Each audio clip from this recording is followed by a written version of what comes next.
खरं तर सिंधुदुर्ग किंवा कोकण हा शिवसेनेचा बालेकिल्ला होता. मध्यंतरीच्या काळामध्ये शिवसेनेच्या घडामोडीमध्ये म्हणा किंवा इतर गोष्टीमुळे शिवसेनेचा हा बालेकिल्ला ढासळला असेल, तर पुन्हा एकदा उद्धवजींनी जबाबदारी दिलेली आहे. त्या जबाबदारीला विश्वासाने पात्र राहून पुन्हा एकदा आम्ही काम करू आणि शिवसेनेची संघटना पुन्हा एकदा कोकणात उभी करण्याचा विश्वास आम्ही उद्धवजींना सगळ्या सिंधुदुर्गवासीतल्या शिवसैनिकांच्या वतीने दिलेला आहे. सध्या कोकणात बघितलं तर मंत्रिपद जर बघितली 3 मंत्रिपदं आहेत कोकणामध्ये आणि तुमच्याकडे फक्त 1 आमदार आहे.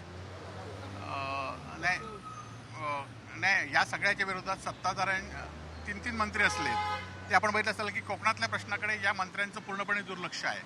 आंबा काजूचा विषय असून देत, मच्छीमारांचा विषय असून देत, समृद्धी मार्गाचा विषय असून देत किंवा काल परवा 10 तारीखला नितीन गडकरी सिंधुदुर्ग जिल्ह्यामध्ये आलेत आणि 14 तारीखला टोलचं निविदा निघाल्यात आणि त्यामुळे खरं तर अन्याय करण्याचं काम या ठिकाणी होत आहेत. आणि समृद्धी मार्गामध्ये सुद्धा अनेक आमदारांनी अनेक मंत्र्यांनी समृद्धी मार्ग आपल्याकडनं वळवलेला आहे, शक्तीपीठ मार्ग. परंतु सिंधुदुर्ग जिल्ह्यात आपण बघितलं असेल की अनेक देवस्थानं आहेत, म्हणजे आग्नेवाडी असून देत, दक्षिण काशीचं कुणकेश्वर असून देत, रामेश्वर असून देत, अशी अनेक मंदिरं आहेत की जी पुरातन आहेत.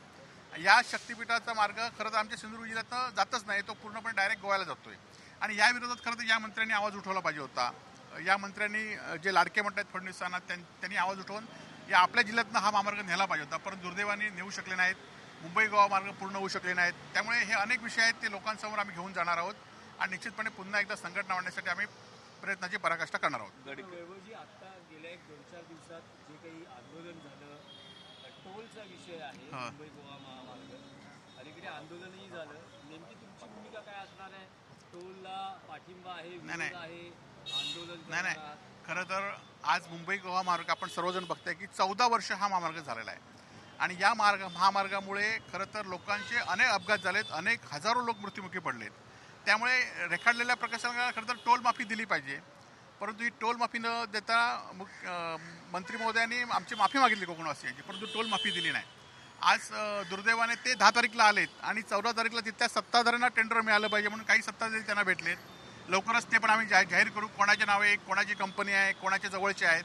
आणि सत्ताधाऱ्यांना मिळण्यासाठी आज लवकर टोल, म्हणजे एकतर महामार्ग पूर्ण झाला नाही आणि टोल कसं काय, आणि त्यामुळे आमचा विरोध राहील. जिल्ह्यातल्या अनेक संघटनासुद्धा त्याला विरोध करतायत.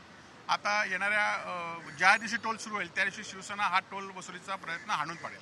म्हणजे जो टोल आकारला जाणार आहे मुंबई गोवा महामार्गावर सिंधुदुर्ग, त्याला शिवसेना उद्धव बाळासाहेब ठाकरे पक्षाचा विरोध आहे, पूर्णपणे विरोध आहे. आणि कोणत्याही पद्धतीत नाही, कोणत्या आकारू दिला जाणार नाही. आता आपण बघितलं की मुंबई गोवा मार्ग पूर्णच झाला नाही, अजून 1-1.5 वर्ष तरी पूर्ण होऊ शकत नाही अशी वस्तुस्थिती आहे. असं असताना टोलची घाई का? त्यामुळे 1-1.5 वर्ष तरी आम्ही टोल वसूल करायला देणार नाही. आणखी एक पुन्हा एकदा नेमणूक होते आहे, याआधी जिल्हा प्रमुख होतात, आमदार होतात. काय वाटते सिंधुदुर्गात सगळ्यात मोठं आव्हान या घडीला तुमच्या? नाही, सगळ्यात मोठं आव्हान म्हणजे सत्ताधाऱ्यांचं आव्हान आहे. कारण आजचे सत्ताधारी 14 वर्षापूर्वी जे सत्ताधारी होते ते वेगळे होते आणि आजचे आहेत ते वेगळे आहेत. विरोधी पक्षांना त्रास देण्याचं कामही करतात. परंतु यातनं आम्ही मार्ग काढून, यातनं आम्ही सगळ्या शिवसैनिकांना एकत्र घेऊन, जनतेला एकत्र घेऊन आम्ही पुन्हा एकदा संघटना उभं करण्यासाठी प्रयत्नाची पराकाष्ठा करणार आहोत. विधान परिषदेसाठी जी निवडणूक होणार आहे त्यामध्ये नाही, विधान परिषदेसाठी आम्ही स्वतः आधी मी कोणाकडे मागणी केली नाही, परंतु माझ्या मते विधान परिषदेसाठी शिवसेना पक्षप्रमुख उद्धवजी ठाकरे यांनीच पुन्हा विधान परिषद सदस्य म्हणून शपथ घेतली पाहिजे. कारण आपल्या राज्यातील प्रश्न त्यानिमित्ताने मांडता येतील आणि एक सध्या संघटनेचा एक आवाज उद्धवजींच्या रूपाने पुन्हा एकदा त्या विधानमंडळात असला पाहिजे आणि त्यासाठी उद्धवजींनी जबाबदारी घेतली पाहिजे असं मला तरी वाटतं आणि त्यासाठी आम्ही उद्धवजींना सुद्धा विनंती केलेली आहे.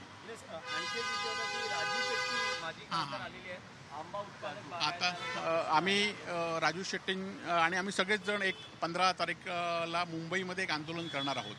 त्याच्या आधी 2 आंदोलनं आमची सिंधुदुर्ग जिल्ह्यामध्ये झाली, त्यावर आमच्यावर गुन्हे नोंद झालेत. परंतु आज आंबा आणि काजूची परिस्थितीसुद्धा शासनाने तुटपुणी 22,000 रुपये मदत केलेली आहे आणि ह्याच्या विरोधात आम्ही एकत्र येऊन त्यांनी उद्धवजींकडे आमच्या पक्षाचा पाठिंबा मागितला आहे. त्या संदर्भात उद्धवजींनी निर्णय घेतील, उद्धवजी आपली भूमिका जाहीर करतील आणि त्या दृष्टीने आम्ही ते आज भेटले होते आणि आमच्या आंदोलनाला सर्वपक्षीय आंदोलन आमचा जिल्ह्यामध्ये पाठिंबा होता. आता मुंबईमध्ये उद्धवजी आपली भूमिका सांगतील.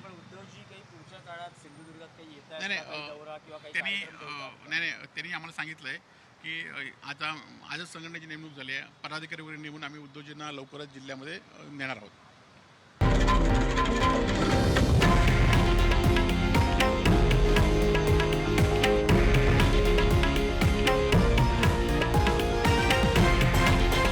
हे आहे देशातील नंबर 1 न्यूज नेटवर्क आणि आपण पाहत आहात TV9 मराठी, एकमेव.